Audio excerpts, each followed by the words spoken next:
Non risparmia neppure i lavori di cura ad anziani e persone disabili come quello delle badanti, la crisi economica. Calato del 5% in 2 anni in Veneto il numero delle collaboratrici familiari, sostituite da donne italiane, figlie, nuore, vicine di casa che hanno perso il lavoro e si dedicano ad assistere i loro cari. 40.000 in totale le badanti straniere nella regione, secondo stime di Veneto Lavoro, cifra che arriva a superare le 60.000 persone se si aggiungono alle badanti regolari quelle che lavorano senza contratto e talvolta sono anche clandestine. Un fenomeno in regressione grazie alle ultime sanatorie, ma che resta importante, su cui è fondamentale l'informazione. Dare informazione giusta alle famiglie, come sostenere queste badanti nel momento in cui loro hanno bisogno di regolarizzare la loro posizione, ma anche alle famiglie dare informazione quali sono i documenti utili che loro a loro volta devono chiedere alle badanti in modo che questo rapporto di lavoro sia regolare anche dal punto di vista legale.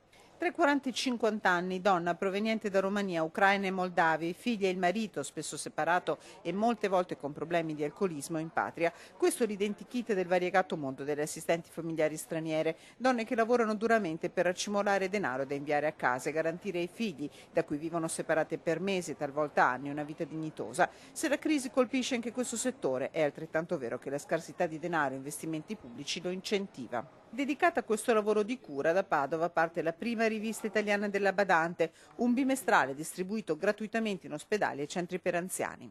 L'obiettivo della rivista sostanzialmente è quello di fare formazione per le badanti e informazione per le famiglie che devono prendere una badante all'interno della propria casa.